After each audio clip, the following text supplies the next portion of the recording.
olha só quem está aqui na garagem, na verdade, nas ruas da Boa Sava, onde acabamos de gravar um comparativo deste cara aqui, o JAC EJ7, contra aquele cara lá, Honda Accord híbrido. Vocês verão em breve no Automais, mas eu quis aproveitar a ocasião aqui para ter o meu primeiro contato mais demorado com essa nova fase da JAC Motors no Brasil, ou JAC Motors mesmo, em bom português, que é marcada por carros 100% elétricos, um foco total aí na eletrificação. Lembrando que a JAC chegou ali pelos idos, aliás, de 2012, 13 no Brasil, apostando no que as marcas chinesas sempre apostaram, né? Que foi bom custo-benefício, carros muito bem equipados, não tão bem construídos, não tão bem engenheirados assim, mas que ofereciam muito equipamento pelo preço. E com isso a JAC fez sucesso, chegou a vender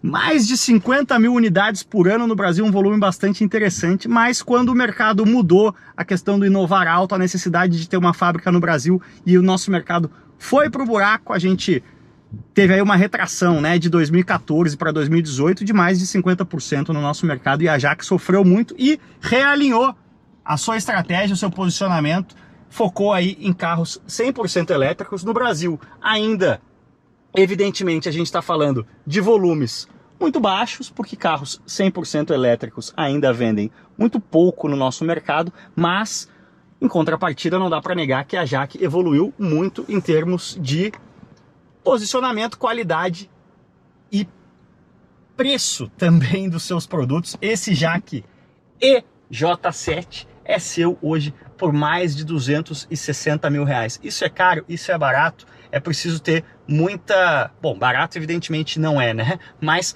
o que está por trás desse preço aí? Qual é a coerência desse preço? A gente precisa deixar muito claro que motores e principalmente baterias elétricas, eu vou mostrar para vocês agora o motor elétrico desse carro aqui, que tem até uma característica rara, né? Quando a gente tem carros com powertrain elétrico nascidos na origem, né, como projetos elétricos, você consegue sair da caixa, digamos assim, na hora de posicionar o carro. Aqui a gente tem um carro que na origem é um carro a combustão. Olha só que interessante, o motor totalmente numa posição convencional aqui. Dá para ver como o motor elétrico é menor que o motor a combustão, são menos partes móveis, né? O carro foi testado lá no Aras Curitiba, tá um pouquinho sujo, mas temos aqui um motor que entrega mais de 180 cavalos, mas principalmente entrega 35 kg de torque de forma sempre instantânea, o que faz com que esse carro acelere de 0 a 100 na casa de 6 segundos, o que fez com que a JAC, no evento de lançamento, levasse para a pista junto com ele carros como Audi A4, Mercedes Classe C, BMW Série 3, e sim, o Jacão deu fumo neles, nas versões a combustão, é claro, porque aqui a gente tem um carro elétrico com torque instantâneo em baixa, mas a forma que ele joga esse torque no chão não é tão refinada assim. Já já a gente fala mais sobre isso. É um carro grande, são quase 4,80 metros de comprimento, 4,77 metros, se não me engano, mas olha só que interessante, ele na verdade, muitos equipamentos do Automais aqui, na verdade ele é um hatchback, né? Lembra um Audi A5, a gente tem a tampa traseira abrindo junto com a janela e bastante espaço no porta-malas, um porta-malas bastante generoso. É um carro grande e que, em termos de dimensões, já que a gente comparou ele com o Accord no Automais, ele tá mais para Accord do que para Civic. Ele é bem maior do que o que aqui no Brasil se costuma chamar de sedã médio. Isso se reflete aqui também na traseira e não dá para negar, né? Por mais que o carro tenha assim um visual original, ele bebe muito de carros como o Nissan Sentra e Versa nessa coluna C aqui. Essa vigiazinha com o hatchback lembra carros como o próprio Tesla Model S, que quando a gente vem aqui para o banco de trás, onde tem um espaço bastante razoável, né? Mesmo com a caída mais coupé do teto, aqui tem um ressalto para a cabeça caber bem, mas quando você olha aqui para o painel, não dá para negar que a Tesla está tentando, aliás, que a JAC está tentando fazer aqui uma espécie de Tesla Model S para mercados em desenvolvimento. O próprio banco inteiriço aqui, o próprio design do apoio de cabeça lembra muito os Tesla. A gente tem aqui um refinamentinho com uma padronagem meio ao estilo Bentley nas portas, mas é um carro que passa a sensação de ser muito bem construído, apesar de que, evidentemente, a gente só vai saber do quão boa é essa construção daqui a 100 mil quilômetros, daqui a alguns anos, mas também não custa lembrar que uma das montadoras com maior índice de problemas aí no início da vida nas mãos do usuário é a própria Tesla, né? As montadoras 100% elétricas ainda não estão no mesmo padrão de controle de qualidade, de consistência na construção das montadoras tradicionais. Isso aí as estatísticas comprovam lá fora. Aqui dentro o único pecado maior para mim é realmente o volante, né? O mesmo volante de todos os jack. Essa gradezinha aqui tem lugar num carro de 70 mil, não num carro de 260 mil, por exemplo. Mas eu tô sendo um pouco preciosista. A central multimídia alta e vertical aqui também, evidentemente, lembra os Tesla, mas não é responsiva e intuitiva como em um Tesla. Mas, evidentemente, o rival do jack EJ7 não é o Tesla Model S, que nos Estados Unidos custa 100 mil dólares. Esse aqui é um carro para custar na faixa de 30 mil dólares, né? Mais ou menos isso aí, se você considerar imposto de importação para um carro que chega aqui custando 260 mil. E a Jaque bateu muito nessa tecla no lançamento desse carro no Brasil, que ele é o primeiro carro elétrico do mercado brasileiro que não custa mais do que os equivalentes a combustão. É claro que quem está colocando o EJ7 no mesmo patamar de carros como Audi A4, Mercedes Classe C e BMW Série 3 é a própria Jaque, mas de fato aqui você tem até o peso de 1.650 quilos, não é um peso muito acima do equivalente a combustão, né? Então o que a Jaque está batendo muito na tecla aqui é que é um carro que começa a entregar um custo-benefício e as próprias estatísticas, os números do carro muito semelhantes aos carros equivalentes a combustão, e nisso não dá para negar. Se você pegar a ficha técnica, os números de desempenho, os números de potência e torque, o número de peso e o próprio número do preço é muito parecido aqui entre um carro 100% elétrico e um equivalente ou um concorrente, quando a gente fala em preço, né, concorrente, levando em consideração o preço, a combustão. Mas bora botar esse cara aqui em movimento. Juntem-se aí ao Tetão, sempre fruto de muita dieta e treino, e vamos falar um pouquinho mais de Jaque EJ7. A gente precisa falar sobre eletrificação e mercado chinês, galera, porque aqui no nosso Brasil, em que olhar para fora não costuma ser hábito, nem de quem faz as nossas políticas, nem de quem consome muito conteúdo automotivo. Essa falta de hábito de olhar para fora acaba gerando aí certas distorções. Vamos desdistorcer essas distorções. Primeiro, dispa-se dos seus preconceitos sobre o carro chinês, porque quando a gente fala de carros 100% elétricos, o mercado chinês está muito, mas muito na frente do mercado brasileiro e está na frente da maioria de outros grandes mercados no mundo, inclusive o americano. O percentual de carros 100% elétricos na China hoje é bem maior do que nos Estados Unidos, e não custa lembrar que o mercado chinês já é o maior mercado do mundo automotivo em volume, faz um tempo que passou os Estados Unidos. Então, carros como os BYD, que eu mostrei recentemente aqui no canal e gerou bastante polêmica, o BYD Han e BYD Tan, e os próprios Jaque, são carros que na China já vendem em volumes bastante significativos, casa aí de centenas de milhares de unidades por ano.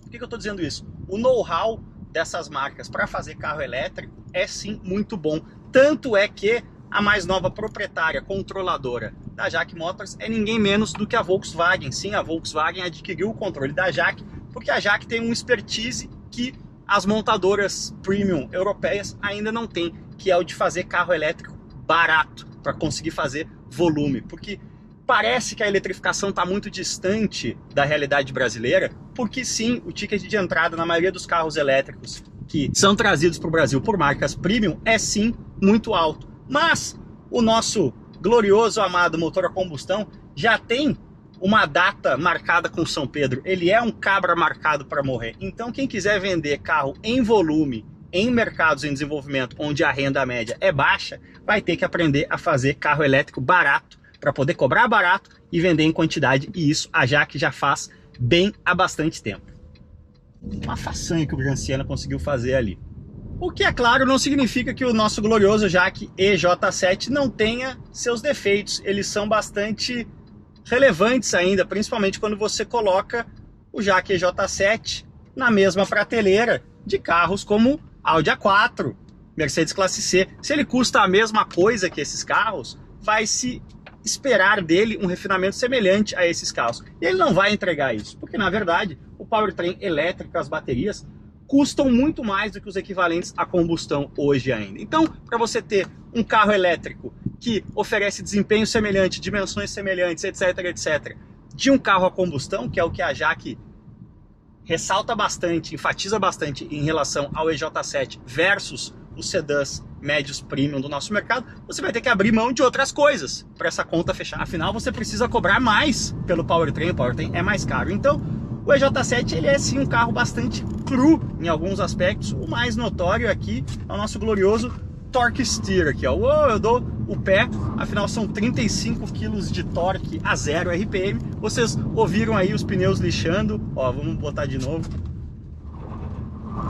É uma festa no controle de tração aqui, porque a suspensão é macia, prioriza o conforto, né, bem ao gosto chinês. E aí na hora que você tem que colocar essa tração toda para baixo, ela não sai de forma 100% equilibrada entre esquerda e direita. O que acontece? O carro esterça, o carro quer ir em outra direção que não a linha reta, ó. Até quando você faz isso em curva, né, ele dá uma patinada boa, você sente.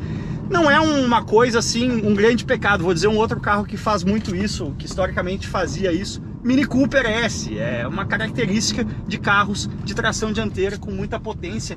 Se eles não tiverem uma geometria de suspensão pensada para evitar isso, eles acabam tendo o famoso torque steer. Você sente aqui o volante, olha, ó, querendo, o carro meio que acelera, dando uma passarinhada aí em baixas velocidades. Mas, também sendo bem honesto, não é esse tipo de uso que o consumidor de um sedã familiar elétrico vai fazer, né? Onde o Jaque EJ7 também deixa um pouquinho a desejar é na autonomia, né? 402 km é sim uma autonomia bastante boa para a realidade atual do mercado elétrico, mas se a própria Jaque está fazendo essa régua aí de dizer que o EJ7 é um carro que não precisa abrir mão de nada versus os rivais a combustão, você precisa de um pouco mais de autonomia no carro 100% elétrico no Brasil para ele ser viável e atraente, né? O próprio Accord híbrido que a gente trouxe aí, que tem um motor a combustão abastecendo as baterias, ele tem mais de 800 km de autonomia. Então, o range anxiety, né, a ansiedade da autonomia, continua existindo aqui. Resumo da ópera, eu acho que é um carro bastante competente. Não dá para negar que é um salto imenso o que a Jaque fez nos últimos 7, 8 anos. Ela realmente está em condições de brigar com marcas generalistas aí consagradas do mercado mundial, justamente porque na China o volume de produção e de venda é muito grande. Essas marcas estão fazendo desenvolvimento em larga escala há bastante tempo e dá para dizer que elas sim chegaram lá em muitos aspectos. Óbvio, o design, tanto interno quanto externo, ainda é um pouco derivativo. Além de ser meio derivativo, não é extremamente inspirado, não são carros ainda bonitos, atraentes, na minha visão. Mas posso dizer que é um mau negócio você comprar um Jaque EJ7? Não, sabe por quê? Se você quer um sedã 100% elétrico, se você quer viver a fantasia de estar morando na Califórnia, como quem dirige um Tesla e ter um carro que te dá essa experiência de eletrificação total em um formato de sedã abaixo de 300 mil reais no Brasil, hoje sabe quais são suas opções além do Jaque EJ7? Pneu, rosca, nenhuma. Então a Jaque está assim na frente na questão de trazer a eletrificação a preços mais acessíveis e ir seguindo aí nessa catequização do mercado brasileiro, porque no fim das contas, galera, como eu já falei várias vezes, o motor a combustão vai ser proibido nos principais mercados do mundo. Por causa disso, ele vai ser extinto em todos os mercados do mundo, em diferentes janelas de tempo. Em alguns mercados, como o brasileiro, vai demorar mais, mas ele vai sim acabar. E marcas que estão saindo na frente nessa questão da eletrificação total tendem a, quando a gente olha para uma curva aí de 5 anos, 10 anos, 15 anos, tendem a se dar bem no médio e longo prazo. E claramente parece ser essa a aposta da Jaque, uma aposta tão acertada que atraiu o interesse simplesmente da maior montadora do mundo, o grupo Volkswagen, que agora controla também a Jaque Motors. Beleza, galera? Espero que vocês tenham gostado desse vídeo. Deixa aí o like, comenta o quão você se sente revoltado com a ideia de um chinês de 260 mil reais, mas não esqueça que nós estamos falando também de um carro 100% elétrico e dentro desse contexto, só para trazer um pouco aí para a realidade desse mercado específico de carros elétricos, o Jaque EJ7 traz muito mais desempenho, muito mais espaço, muito mais porte e preço semelhante a carros como Fiat 500 elétrico e Mini Cooper elétrico. Ou seja, os chineses continuam na velha e boa receita consagrada por eles mesmos de entregar mais por menos. Concorda, discorda? Deixa aí o seu comentário, deixa o seu like, compartilhe youtube.com/Cássio Cortes com seus parças e, como sempre, valeu demais, cuidem-se bem e aquele abraço, e não esqueçam de procurar também o comparativo do Jacão aqui contra o Accord híbrido lá no Automais.